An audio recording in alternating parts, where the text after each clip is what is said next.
Hi hello ನಮಸ್ಕಾರ. ಒಲವು ಮೂಡಿದಾಗ ನನ್ನದೇ ಕತೆ ನನ್ನದೇ ಧ್ವನಿಯಲ್ಲಿ ಕೇಳಿ ಆನಂದಿಸಿ. ಹೇಗಿದೆ ಅಂತ ಹೇಳೋಕ್ಕೆ ಮರಿಬೇಡಿ. ಹಾಗೆ ಇಷ್ಟ ಆದರೆ ಸಬ್ಸ್ಕ್ರೈಬ್ ಆಗೋಕ್ಕೂ ಮರಿಬೇಡಿ.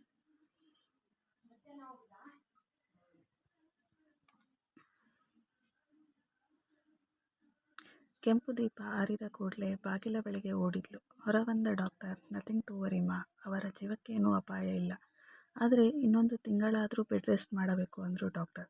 ತಲೆ ಮೇಲೆ ಇದ್ದ ಭಾರ ಕೆಳಗಿಳಿದ ಭಾವ ಡಾಕ್ಟರ್ ಹೇಳಿದ್ದು ಕೇಳಿ.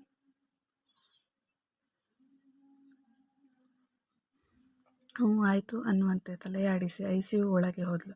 ತಲೆ, ಕೈ, ಕಾಲು ಎಲ್ಲ ಬ್ಯಾಂಡೇಜ್, ಜೊತೆಗೆ ಬಾಯಿಗೆ ಆಕ್ಸಿಜನ್ ಮಾಸ್ಕು. ಎಷ್ಟೇ ತಡೆದರೂ ಕಣ್ಣೀರು ಜಾರಿತ್ತು ಕಣ್ಣಿಂದ. ಅಲ್ಲಿಂದ ಹೊರಬಂದವಳ ಮನ ಹಿಂದಿನ ನೆನಪಿಗೆ ಜಾರಿತ್ತು. ಹುಟ್ಟಿದ್ದು ಎಲ್ಲಿ, ಯಾರಿಗೆ, ಯಾಕೆ ಅನ್ನೋದೇ ತಿಳಿಯದೆ ಭೂಮಿಗೆ ಬಂದವಳು ಪಾರ್ವತಿ. ಆಸ್ಪತ್ರೆಯಲ್ಲಿ ಹೆಣ್ಣೆಂದು ಯಾರೋ ಬಿಟ್ಟೋದ ಹಸುಗೂಸು. ಯಾರಾದರೂ ಬರ್ತಾರೆ ಅಂತ ಕಾದಿದ್ದೇ ಬಂತು ವಾರದವರೆಗೆ. ತಮ್ಮವರನ್ನೇ ಜತನ ಮಾಡೋದು ಕಷ್ಟವಾದ ಈ ಕಾಲದಲ್ಲಿ ಇನ್ನೊಬ್ಬರಿಗೆ ಬೇಡವಾದ ಕೂಸನ್ನು ಯಾರು ನೋಡ್ತಾರೆ? ಅಂತೆಯೇ ಪೊಲೀಸ್ ಕೇಸ್ ಒಂದು ದರ್ಜೆಯಾಗಿ ಆಶ್ರಯ ಪಡೆದ್ಲು. ಮುದ್ದಾಗಿ ಇದ್ದ ಕೂಸಿಗೆ ಪಾರ್ವತಿ ಅಂತ ಹೆಸರಿಟ್ಟು ಆಶ್ರಮದ ಮೇಲ್ವಿಚಾರಕರು ಎಲ್ಲರಿಗೂ ಪಾರಿಯಾದ್ಲು. ಯಾರೋ ಕೊಟ್ಟ ಬಟ್ಟೆ, ಯಾರದೋ ಕರುಣೆ, ಮತ್ಯಾರದೋ ಅನುಕಂಪ, ಮತ್ತೊಂದಷ್ಟು ಜನರ ದೊಡ್ಡಸ್ತಿಕೆ ಪಾರ್ವತಿ ಬೆಳೆಯೋಕ್ಕೆ ಸಹಾಯ ಆಯಿತು. ಹಾಗೂ ಹೀಗೂ ಮುಗಿಸಿದ್ಲು ಡಿಗ್ರಿ. ಹೆಸರಿಗೆ ತಕ್ಕಂತೆ ದೇವತೆ, ಆದರೆ ದೇವರನ್ನೇ ಬಿಡದ ಕಾಮುಕ ಕಣ್ಣು ಇನ್ನು ಸಾಧಾರಣ ಸ್ತ್ರೀಯಾದ ಇವಳನ್ನು ಬಿಡುತ್ತಾವ? ಕೆಲಸದ ಅರಸುವಿಕೆ ಪ್ರಾರಂಭ ಆದಾಗಿನಿಂದ ಎದುರಾಗಿದ್ದು ಇದೇ ದೊಡ್ಡ ಸಮಸ್ಯೆ. ಜೊತೆಗೆ ಅನಾಥೆ ಅಂತ ತಿಳಿದ ಮೇಲೆ ಅವಳ ಕೈ ಹಿಡಿದು ಎಳೆಯುವ ಮಟ್ಟಕ್ಕೆ ಹೋಗಿದ್ದವರೂ ಇದ್ದಾರೆ. ಕೆಳಗೆ ಬಿದ್ದವನಿಗೆ ಆಳಿಗೊಂದು ಕಲ್ಲು ಎಂಬಂತೆ ಇವಳ ಕಷ್ಟಕ್ಕೆ ದೇವರು ಮತ್ತಷ್ಟು ಜೋಡಿಸಿದ.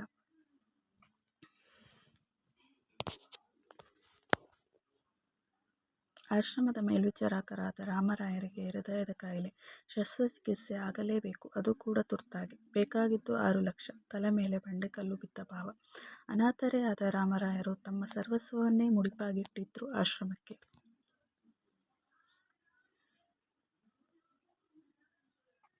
ಅವರು ಬದುಕಿದರೆ ತನ್ನಂಥ ಮತ್ತೆಷ್ಟೋ ಜೀವಗಳ ಜೀವನಕ್ಕೆ ದಾರಿಯಾಗ್ತಾರೆ ಎಂದು ಯೋಚಿಸಿದ ಪಾರಿ, ಹೇಗಾದರೂ ಹಣೆ ಹೊಂದಿಸಲೇಬೇಕು ಎಂದು ರಾಮರಾಯನನ್ನು ನೋಡಿಕೊಳ್ಳೋಕೆ ಅಲ್ಲಿದ್ದವರಲ್ಲಿ ಹೇಳಿ ಹೋಗ್ತಾಳೆ. 2 ದಿನ ತನಗೆ ತಿಳಿದ ಕಡೆಯಲ್ಲಿ ಹುಡುಕಿ ಅಲೆದಿದ್ದೇ ಬಂತು, ಎಲ್ಲೂ ಹಣ ಸಿಗಲಿಲ್ಲ. ಹೀಗಿರುವಾಗಲೇ ಯಾರೋ ಅದ್ವೈತ್ ಗ್ರೂಪ್ ಬಗ್ಗೆ ಹೇಳಿ ಅಲ್ಲಿಯ ಕಾರ್ಡ್ ಕೊಟ್ಟಿದ್ರು. ತನ್ನ ಕೊನೆ ಪ್ರಯತ್ನ, ದಯವಿಟ್ಟು ಈ ಬಾರಿಯಾದರೂ ಸಹಾಯ ಮಾಡು ಅಂತ ದೇವರಿಗೆ ಕೈ ಮುಗಿದು ಅದ್ವೈತ್ ಗ್ರೂಪ್ ಒಳಗೆ ಕಾಲಿಟ್ಟಳು ಪಾರಿ. ರಿಸೆಪ್ಷನ್ನಲ್ಲಿ ತಾನು ಬಂದ ಉದ್ದೇಶ ಹೇಳಿದಾಗ ಅವರ ಮನ ಕಲಗಿತೇನೋ. ಕಂಪನಿ CEOಗೆ ಕಾಲ್ ಮಾಡಿ ವಿಷಯ ಹೇಳಿದ್ರು. ಒಳಗೆ ಕಳಿಸಿ ಅಂದಷ್ಟೇ ಹೇಳಿದ್ದ. ಅಂತೆಯೇ ಪರ್ಮಿಷನ್ ತಗೊಂಡು ಒಳಗೆ ಹೋಗಿದ್ಲು ಪಾರಿ. ಲ್ಯಾಪ್ಟಾಪ್ ಒಳಗೆ ಮುಳುಗಿದ್ದವ ನಿಮಿಷದ ಬಳಿಕ ತಲೆ ಎತ್ತಿದ್ದ. ಎದುರಿಗೆ ನಿಂತವಳ ಕಂಡವನ ಮುಗಿದಿತ್ತು, ಕೈ ಮುಷ್ಟಿ ಕಟ್ಟಿತ್ತು. ಅವನ ನೋಡಿದ ಪಾರಿ ಪರಿಸ್ಥಿತಿ ತೀರಾ ಹದಗೆಟ್ಟಿತ್ತು. ಬಾಯಿಯ ಪಸೆ ಆರಿ ಮೈಯೆಲ್ಲ ಬೆವರೋಕೆ ಶುರುವಾಗಿತ್ತು. ಇಬ್ಬರೂ ತಮ್ಮ ಹಳೆ ನೆನಪೊಂದಕ್ಕೆ ಜಾರಿದ್ರು. ನೆನಪಲ್ಲಿ ಮತ್ತೊಂದು ಹಳೆಯ ನೆನಪು.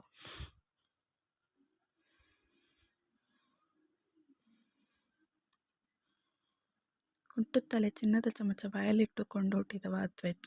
ವೃಪ ಶ್ರೀಮಂತ ಕೇಶವರಾಯರ ಮುದ್ದಿನ ಮಗ. ಅಮ್ಮ ಸುಗುಣ, ಹೆಸರಿಗೆ ತಕ್ಕಂತೆ ಗುಣವಂತೆ.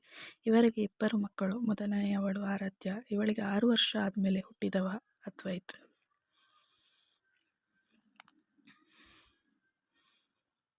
ಸಣ್ಣವನಾಗಿದ್ರಿಂದ ಎಲ್ಲರ ಮುದ್ದಿನ ಕಣ್ಮಣಿಯಾಗಿದ್ದ. ಜೊತೆಗೆ ಅವನ ಮುದ್ದು ಇವನ ಹಠಮಾರಿಯನ್ನಾಗಿಸಿತ್ತು. ತಾನು ಬೇಕು ಅಂದಿದ್ದು ತನಗೆ ಸಿಗಲೇಬೇಕು ಎಂಬ ಹಠವನ್ನೇ ಮೈಗೂಡಿಸಿಕೊಂಡು ಬೆಳೆದ. ಇವನ ಮನೋಭಾವಕ್ಕೆ ತಕ್ಕಂತೆ ಸ್ನೇಹಿತರು ಸಿಕ್ಕಾಗ ಇವನ ಹಿಡಿಯುವವರೇ ಇರಲಿಲ್ಲ. ಅದು ಅವನ ಡಿಗ್ರಿ ಕೊನೆ ವರ್ಷದ ಮೊದಲನೇ ದಿನ. ಅವತ್ತು ಮೊದಲನೇ ವರ್ಷದ ಡಿಗ್ರಿಗೆ ಅದೇ ಕಾಲೇಜಿಗೆ ಸೇರಿದ್ಲು ಪಾರಿ. PUCಯಲ್ಲಿ ಉತ್ತಮ ಅಂಕ ದೊರೆತ ಕಾರಣ ಫ್ರೀ ಸೀಟ್ ಸಿಕ್ಕಿತ್ತು. ಖುಷಿಯಾಗಿ ಕಾಲೇಜ್ ಗೇಟ್ ಒಳಗೆ ಕಾಲಿಟ್ಟ ಪಾರಿಯ ಅಡ್ಡಗಟ್ಟಿದ್ದು ಇದೇ ಅದ್ವೈತ್ ಗ್ಯಾಂಗ್. ದಾವಣಿ ಹಾಕಿ ಬಂದವಳ ಮೇಲಿಂದ ಕೆಳಗೆ ನೋಡಿದವರು ಒಳ್ಳೆನೆ ನಕ್ಕಿದ್ರು. ಅದಾಗಲೇ ಸಾಕಷ್ಟು ಅವಮಾನ ಎದುರಿಸಿದವಳಿಗೆ ಇದೇನು ಹೊಸತಲ್ಲ. ಏನೇ ನಿನ್ನ ಹೆಸರು ಅಂತ ಕೊಬ್ಬಿನಿಂದ ಕೇಳಿದ ಗ್ಯಾಂಗ್ನಲ್ಲೊಬ್ಬ. ನಂಗಿಂತ ಹಿರಿಯರು, ಸ್ವಲ್ಪ ಮರ್ಯಾದೆ ಕೊಟ್ಟು ಮಾತಾಡಿದರೆ ಉತ್ತಮ ಅಂತ ಸಣ್ಣಗೆ ಹೇಳಿದ್ಲು. ಹೋ, ಮೇಡಮ್ಗೆ ಮರ್ಯಾದೆ ಬೇರೆ ಬೇಕಾ? ಸರಿಯಾಗಿ ಕೊಡೋಣ.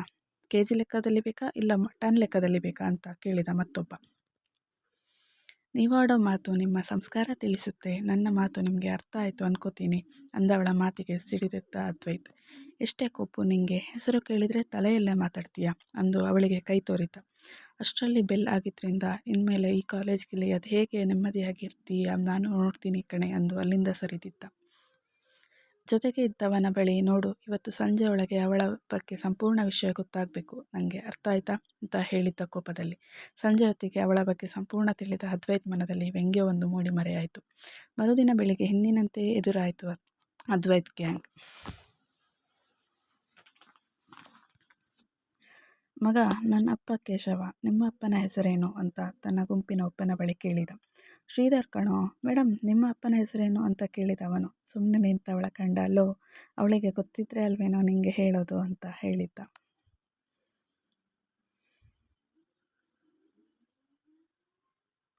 ಅದೇಕೋ ಅಂದು ಅವಳ ಕಣ್ಣು ತುಂಬಿ ಬಂದಿತ್ತು ಅವನ ಮಾತು ಕೇಳಿ. ಏನು ಮೇಡಮ್ ಮತ್ತೆ? ಇಲ್ಲ, ಬಂದಿರೋದು ಯಾರದೋ ಭಿಕ್ಷೆಯಿಂದ, ಬದುಕ್ತಾ ಇರೋದು ಹಾಗೆ, ತೆಪ್ಪಗೆ ಇದ್ದರೆ ಸರಿ, ಅದು ಬಿಟ್ಟು ನಮಗೆ ಹೇಳೋಕ್ಕೆ ಬಂದರೆ ಗ್ರಹಚಾರ ಬಿಡಿಸ್ತೀನಿ ಅಂದಿದ್ದ. ಅದಾದ ಮೇಲೆ ನಿತ್ಯವೂ ಏನಾದರೂ ಒಂದು ಹೇಳಿ ಪಾರ್ವತಿಯ ಕಾಡುತ್ತಾ ಇದ್ರು. ಅವಳು ಅದೇಕೋ ಮೌನಿಯಾದ್ಲು ಎದುರಿಗೆ. ಬಹುಶಃ ಕೆಸರಿನ ಮೇಲೆ ಕಲ್ಲು ಹಾಕುವ ವ್ಯರ್ಥ ಪ್ರಯತ್ನ ಬೇಡವೆಂದೇನು. ದಿನಗಳು ಉರುಳುತ್ತಲಿತ್ತು. ದ್ವೈತ್ ಗ್ಯಾಂಗ್ನವರ ಕಾಟ ನಡುವೆಯೂ ಓದಿನತ್ತ ಗಮನ ಕೊಟ್ಟಿದ್ಲು ಪಾರಿ. ಪರೀಕ್ಷೆಗಳು ಮುಗಿದಿತ್ತು. ಅಂದು ಕಾಲೇಜ್ ಡೇ ಸಮಾರಂಭ. ಅದರ ಮುಖ್ಯ ಅತಿಥಿಗಳಾಗಿ ಬಂದವರು ಕೇಶವರಾಯರು. ಮೊದಲು ಪ್ರಾರ್ಥನೆ ಸುಶ್ರಾವ್ಯವಾಗಿ ಹಾಡಿದಳು ಪಾರ್ವತಿ.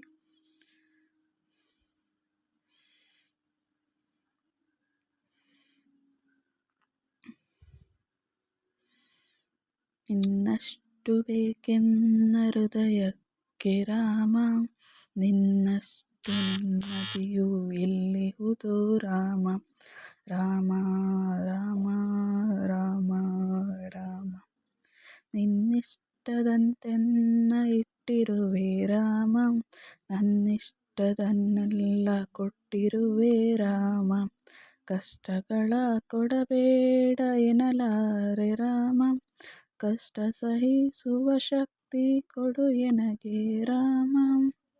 ಅವಳು ಹಾಡಿದ ಹಾಡು ಕೇಳಿದವರೆಲ್ಲ ಭಕ್ತಿಯ ಸುಧಿಯಲ್ಲಿ ಮುಳುಗಿದರೆ ಹಾಡುತ್ತಿದ್ದವಳ ಕಣ್ಣಿಂದ ನೀರು ಹರಿಯುತ್ತಿತ್ತು. ನಂತರ ನಡೆದ ಸಭಾ ಕಾರ್ಯಕ್ರಮದಲ್ಲಿ ಆಟೋಟ ಸ್ಪರ್ಧೆ ಜೊತೆಗೆ ಒಂದಷ್ಟು ಭಾಷಣ ಮತ್ತು ರಸಪ್ರಶ್ನೆ ಸ್ಪರ್ಧೆಗಳಲ್ಲೂ ರಾಜ್ಯ ಮಟ್ಟದ ಬಹುಮಾನ ಗೆದ್ದಿದ್ಲು.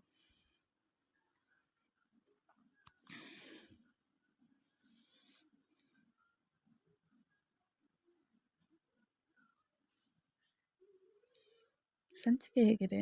ಇದರ ಮುಂದಿನ ಸಂಚಿಕೆ ಆದಷ್ಟು ಬೇಗ ಹೇಳ್ತೀನಿ. ಇದರ ಅಭಿಪ್ರಾಯ ತಿಳಿಸ್ತೀರಾ ಅಲ್ವಾ ನೀವೆಲ್ಲ?